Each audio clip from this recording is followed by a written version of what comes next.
Hello சினிபிலிஸ் and comicons, இதாங்க உங்கள் விக்னேஷ்டா கிரானிக்கலார்.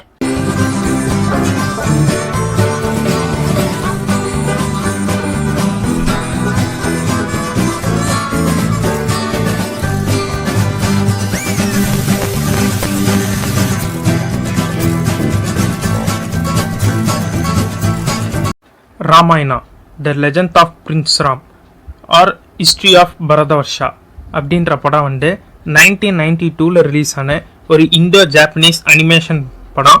இந்த படத்தோட லென்த் 2 hours 15 minutes. இந்த படத்தை ப்ரொடியூஸ் பண்ணி டைரக்ட் பண்ணது யாருன்னு பார்த்தா யூகா சாக்கோ அப்படின்ற ஒரு ஜப்பானியர் தான். இந்த படத்தை ஏன் எடுத்தாங்க அப்படின்னு பார்த்தா, இந்தியா ஜப்பானோட 40 வருஷ நட்பு காரணமாக ஒரு படம் எடுக்க இரு நாட்டு அரசுகளும் முடிவு பண்ணி எடுத்த படம் தான் Ramayana the legend of prince Ram. இது இந்திய இதிகாசமான ராமாயணத்தை தழுவி எடுக்கப்பட்ட ஒரு படமாகும். இது சரிபாடியாக இந்தியர்களும் ஜப்பானியர்களும் இணைஞ்சு பணிபுரிஞ்சாங்க.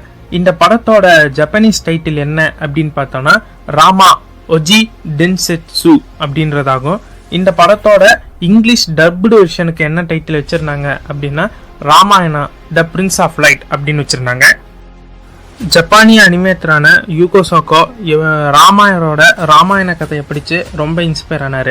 அது மூலமாக அவர் ராமாயணத்தை படமாக எடுக்கணும்னு ஆசைப்பட்டார். ஆனால் படமாக எடுத்தால் யாரை போட்டு கேஸ்டிங் பண்ணுறதுன்னு ஒரு பெருங்குழப்பத்தால் இதை ஒரு அனிமேஷன் படமாக எடுக்கலாம் அப்படின்ட்டு யூகோ சாக்கோ முடிவு பண்ணார்.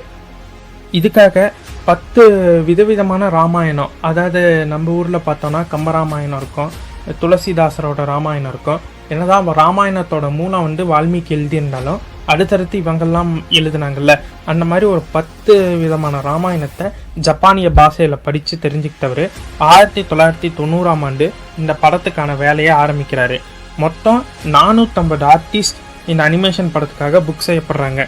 இந்த படத்தோட ஸ்க்ரீன் பிளேவை நரேந்திர சர்மா, ராணி புர்ரா, ராம் மோகன், யூகோ சோக்கோ, கொச்சி சசாஸ்கி, யுஷிரோரோ ஒனாகி அப்படின்னு 6 பேர், அதாவது சரிபாடியாக 3 இந்தியர்கள் 3 ஜப்பானியர்கள் சேர்ந்து எழுதுகிறாங்க. இவர் ஆர்கியாலஜி டிபார்ட்மெண்ட்லேயும் போய் ராமரை பற்றி அயோத்தியை பற்றி நிறையா தகவல்களை திரட்டிக்கிட்டு வராரு. இதை எல்லாத்தையும் சேர்த்து வச்சு தான் இந்த படம் எடுக்கலான்னு யூகோ சோக்கோ முடிவு பண்ணுறாரு. நான் எடுக்க போகிற ராமாயண படம் இந்திய இதிகாசத்தோட ஒரு முக்கிய கதைன்றதுனால முழுக்க இந்த படம் இந்தியர்களுக்கான ஒரு படமாகவே இருக்கணும்னு யூகோ சோக்கோ முடிவு பண்ணுறாரு. அதுக்காக அவர் இசைக்கும் ஒரு முக்கிய பங்கு கொடுக்குறாரு. வன்ராஜ் பாத்தியா அப்படின்றவர் தான் இந்த ராமாயண படத்துக்காக மியூசிக் பண்ணவர். இந்த படம் சான்ஸ்கிரிட் சாங்ஸ், அதாவது சமஸ்கிருத மொழியில் இருக்கிற பாடல்களை இங்கிலீஷ் வெர்ஷனுக்கு உபயோகப்படுத்துகிறாரு.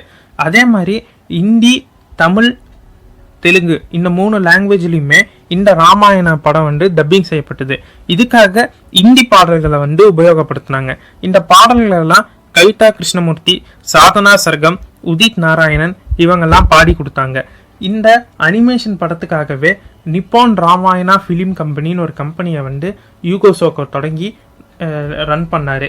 இது ஜப்பான் இந்தியாவோட ஒரு ஜாயிண்ட் வெஞ்சர் கம்பெனி ஆகும். இத்தனை ப்ளஸ் பாயிண்ட் இருந்தாலும் இந்த படம் இந்தியாவில் ரிலீஸ் ஆகலை அப்படின்றது தான் ஒரு வருத்தப்படக்கூடிய விஷயம். ராமாயண படம் அனிமேஷனில் வருதுன்னு தெரிஞ்சோடனே இங்கே இருந்த இந்த இந்து கழகங்கள் எல்லாம் ராமரை கேவலப்படுத்திக்கிட்டதாகவும் பொம்மை வடிவில் தங்களோட கடவுளை பார்க்க விரும்பலை அப்படின்னு ஆணித்தரமாக சொன்னாங்க. அதுக்கு தடையும் கேட்டிருந்தாங்க. அப்போ 1992ஆம் வருஷம் ஒரு மிகப்பெரிய அரசியல் சிக்கல் வேற இந்தியாவில் சூழ்ந்திருந்தது. அதன் மூலமாக நிறைய கலவரங்கள் வேற வெடிச்சுட்டு இருந்தது. ஸோ இந்த ஒரு கட்டத்தில் கவர்மெண்ட் ஆஃப் இந்தியாவால் ஒன்றும் பண்ண முடியல. அதனால் இந்த படம் இந்தியாவில் தடை செய்யப்பட்டது. இந்தியாவில் தடை செய்யப்பட்டாலும் உலகம் முழுக்க எல்லா இடத்துலையும் ரிலீஸ் ஆகி கணிசமான அப்ரிசியேஷனை பெற்றது. ஆனால் யூகோ சோக்கோ யார் இந்த படத்தை பார்க்கணும்னு நினச்சி விரும்பி எடுத்தாரோ, எந்த மக்களுக்காக இந்த படத்தை எடுத்தாரோ அந்த படம் நம்ம நாட்டில் ரிலீஸ் ஆகலை அப்படின்றது தான் ஒரு வருத்தப்படக்கூடிய விஷயம்.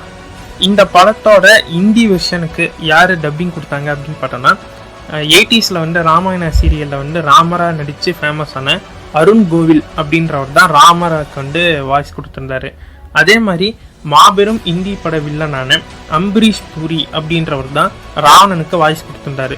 இதை தவிர நடிகர் சத்ருகான் சிங்கா அப்படின்றவர் இந்த ராமாயண கதையை நரேட் பண்ணுற நரேட்டருக்கு வாய்ஸ் கொடுத்துருந்தாரு. இந்த படத்தோட ஒரிஜினல் இங்கிலீஷ் வெர்ஷனுக்கு யார் வாய்ஸ் கொடுத்துருந்தாங்கன்னா விஸ்வரூப படவில்லை ராகுல் போஸ் பரதனுக்கு வாய்ஸ் கொடுத்துருந்தாரு. இந்த படத்தோட இங்கிலீஷ் டப்புடு வெர்ஷன் அதுக்கு பிரைன் கிரான்ஸ்டன் நம்ம பிரேக்கிங் பேர்டு வால்டர் ஒயிட் தான் ராமருக்கு வாய்ஸ் கொடுத்துருந்தாரு. ஸோ இத்தனை பாசிட்டிவ் இந்த படம் ரொம்ப ஃபேமஸ் ஆச்சு. ஆனால் இந்தியாவில் மட்டும் ரிலீஸ் ஆகலை. இந்த படம் அதுக்கப்புறமா லேட்டர் ஒரு 2000 கிட்ட கார்ட்டூன் நெட்வொர்க் போகோவில் மறுபடியும் டெலிகாஸ்ட் பண்ணிகிட்டே இருந்தாங்க. சில சமயம் தெலுங்கு தமிழ் ஹிந்தி டப்பிங் வெர்ஷன்ஸ் கூட டெலிகாஸ்ட் ஆச்சு. ஆனால் இப்போ அந்த வெர்ஷன்ஸ் எதுவுமே அவைலபிளாக இல்லை. இங்கிலீஷ் வெர்ஷன் மட்டும் யூடியூப்பில் இருக்குது. டைம் கிடச்சா தயவு செஞ்சு பாருங்கள். இந்த படத்துக்கு ஏன் தடை விதிச்சாங்க அப்படின்னு இன்னி வரைக்குமே எனக்கு தெரில. சொல்லப்போனால் இந்த படத்துக்கு அப்புறம் ராமாயணத்தை பேஸ் பண்ணி எத்தனையோ ராமாயண அனிமேஷன் ஃபிலிம்ஸ் வந்திருக்கு. ஆனால் இந்த அனிமேஷன் ஃபிலிம்ஸ் எதுவுமே இந்த Ramayana the legend of prince முன்னாடி ஒரு கால் தூசுக்கு கூட சமானம் இல்லை அப்படின்னு சொல்லலாம். ஏன்னா இந்தியன் அனிமேஷன் ஒரு லோ குவாலிட்டியாக ஒரு மட்டமான நிலைமையில தான் இருக்குன்னு ஒரு வருத்தப்படக்கூடிய உண்மை. இந்த படத்தை ஏன் தடை பண்ணாங்கன்னு எனக்கு தெரில. ஏன் ஒருவேளை இவர் எடுத்தவர் ஜப்பானியர் அப்படின்றதுனாலயா, இல்லை அந்த சூழ்நிலையில் இந்த மாதிரி படங்கள் இந்தியாவில் வரக்கூடாதுன்னு ஒரு சில கம்பெனிகள் முடிவு பண்ணிச்சா எதுவும் தெரில. ஒருவேளை இந்த படங்கள் இந்த Ramayana legend of prince Rama படம் இந்தியாவில் ரிலீஸ் ஆகி வெற்றி பெற்றிருந்ததுன்னா இதை தொடர்ந்து நம்ம நிறைய அனிமேஷன் படங்களையும் அனிமேஷன் சீரீஸையும் இந்தியாவே செஞ்சுருக்கோம். ஆனால் அது இன்னி வரைக்குமே ஆட்டம் கண்டுத்திருக்கிற ஒரு ஃபீல்டாகவே தான் மாறி இருக்கு. மேற்கொண்டு பார்த்தோன்னா இந்த படம் உண்மையுமே ஒரு நல்ல அட்டம்ப்டாக தான் இருந்தது. இது இப்போ இந்த படத்தை கொண்டாடி எல்லாரும் தீட்டாலும் அப்போ அந்த சமயத்தில் இது இந்த யூகோ சாக்கோ அப்படின்ற கிரியேட்டருக்கு ரொம்ப ஒரு தலைவலி கொடுத்த படமாக தான் அமைஞ்சுது. இந்த படம் ரொம்பவே இந்திய இதிகாசமான ராமாயணத்தை பேஸ் பண்ணியிருந்தாலும் அதை ஒரு பர்டிகுலர் ரிலீஜனுக்கான படமாக மட்டும் இல்லாமல் எல்லா ரிலீஜன்காரங்களும் சேர்ந்து பார்க்குற அளவுக்கு ஒரு உன்னத படமாக தான் அமைஞ்சிருக்கும். ஏன்னா இப்போ பார்த்தீங்கன்னா எல்லாம் இந்த ஜாதி மத வேறுபாடு இருக்கிறதுனால ஒவ்வொரு படைப்பு தங்களுக்கே சொந்தம்னு எல்லா மதத்தினரும் எல்லா ஜாதிக்காரங்களும் ஒரு கோஷமாக போடுறாங்க. இந்த படம் அப்படி எந்த ஒரு கோஷத்தையும் இல்லாமல் இந்தியர்களுக்கான இதிகாசமாக ராமாயணம் கொண்டாடப்படணும்னு ஒரு உயர்ந்த நோக்கத்தில் எடுக்கப்பட்ட படம். இது தடை பண்ணி அதை ஒரு மண்டை குடைச்சலை உண்டாக்கி கடைசியில் இந்த படம் ஒரு அதாவது கரெக்டான இங்கிலீஷ் ஆகுது, அதான் ஒரு அன்னோட்டிஸ்டாக போய் நல்ல வேலை அதுக்கப்புறம் சேனல்ஸ் எல்லாம் அவைலபிளாக வந்ததுனால எல்லாருமே இதை பார்த்து ரொம்ப அப்ரிஷியேட் பண்ணாங்க. ஆனால் அப்ரிஷியேட் பண்ணி என்னாச்சு இது வரைக்கும் எதுவுமே இல்லை. ஆச்சு ஒரு 30 இயர்ஸ் ஆக போகுது. நெக்ஸ்ட் இயர் வந்தால் இந்த படம் ரிலீஸ் ஆகி இது 29th இயர் ஆனிவர்சரின்னு நினைக்கிறேன். இந்த அடுத்த வருஷம் 30 இயர் ஆனிவர்சரிக்கு இந்த படத்தை இன்னும் நல்லா கொஞ்சம் கொண்டாடி அப்போ யூகோ சோகோவுக்கு நம்ம எந்த ஒரு ட்ரிபியூட்டோ இல்லை ஒரு அவார்டோ தரல.